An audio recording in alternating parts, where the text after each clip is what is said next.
welcome back to my channel. It has been quite some time since my last upload, so I'm doing a book haul video. These are some of the books which we have hauled the past month. So ito lang yung so far natatandaan ko. So let's start.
This one, ang ganda ng artwork na to.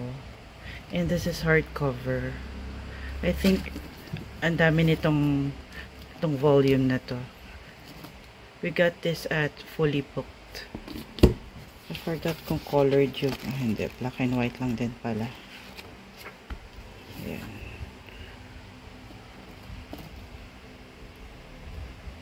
This one, gusto rin i-complete ni Enzo yung itong editions, itong series na to. Maganda rin siya. Hardcover din siya. We got this from Fully Booked. Forgot colored. Black and white. Maganda lang yung paper niya. Makapal, glossy.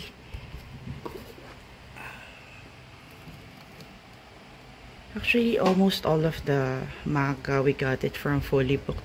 Isa lang yata yung nakuha namin from National Bookstore. The rest from Fully Booked.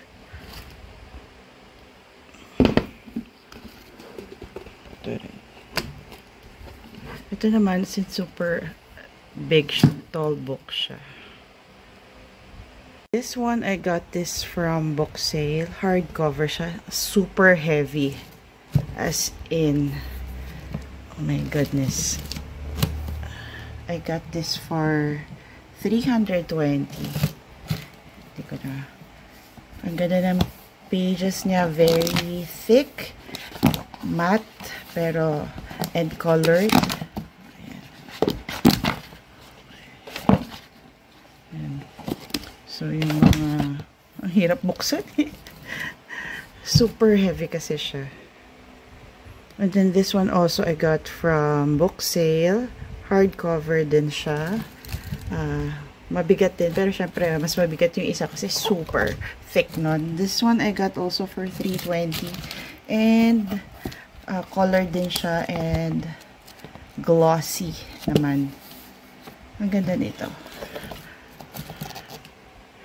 This one naman, Veil.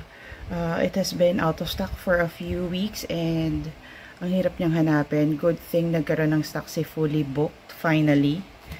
And we were able to get it. Naka-colored siya. Ito lang yata yung nakita kong colored na paperback. And very nice yung paper niya. I think this is one of the trending mangas now. Next is this graphic novel. Volume 1. I got this from the National Bookstore warehouse sale. Pero I got this for under their promo. This is all blue naman. This is volume 2, book 2 of the graphic novel. So I was really lucky I found this. Ganda. Yun yung sale price niya. Pero I got this for 6 for 1,000. Ganda, no? All blue naman yung kanyang theme. This one, I've read it already. Ang ganda rin ito. I got this also from the National Bookstore Warehouse sale. Yeah.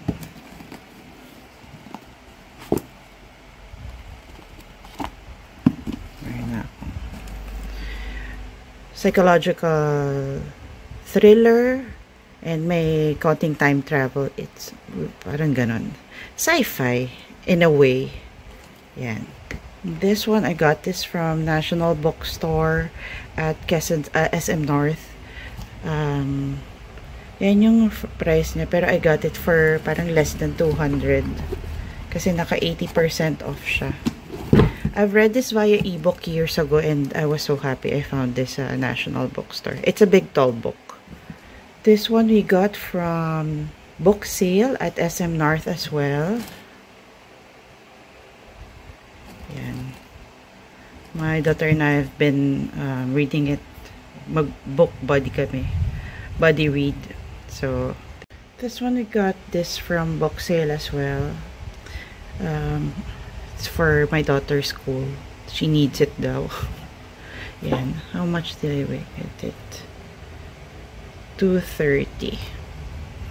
Yan. This one I got from Rems Bacolod Bookshop. Thanks, Reese, for this one. Super affordable and super legit na bookstore. Check out their bookstore, Rems Bacolod Bookshop.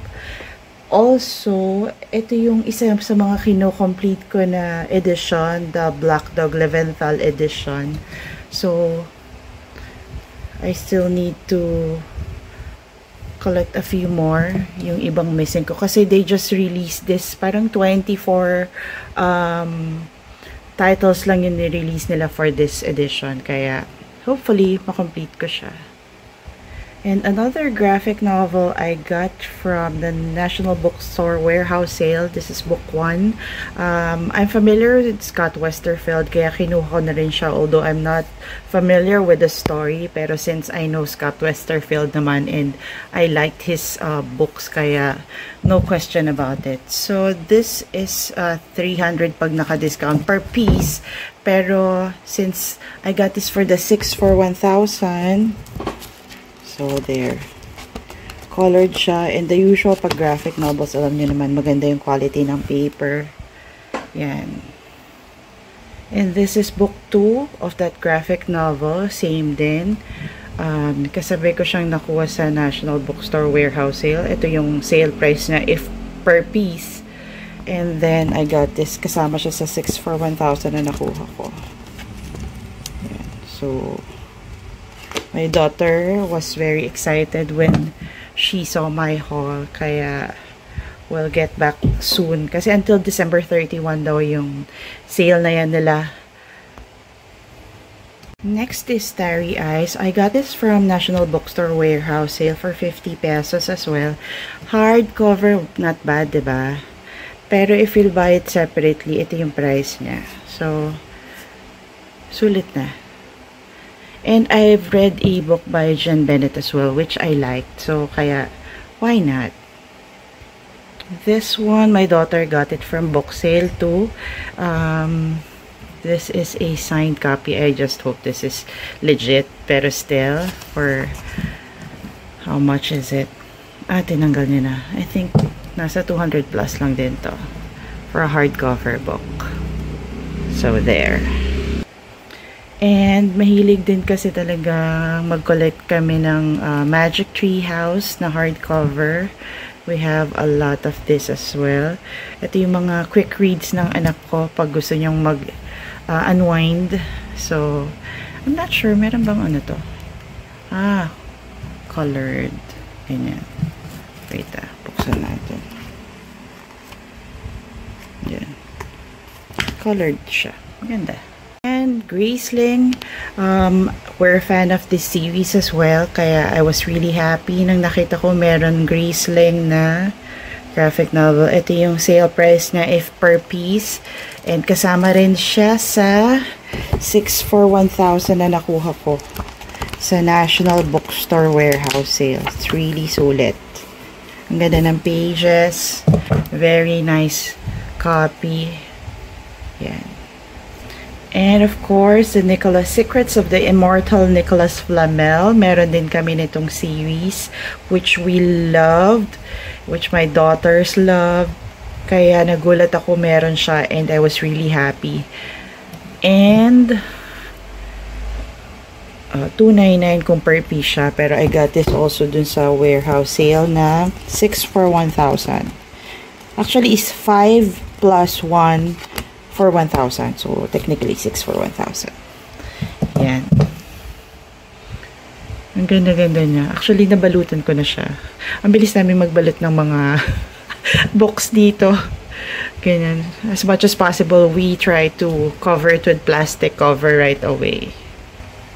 And last but not the least, of course, the collector's edition of the Poppy War by R.F. Kuang.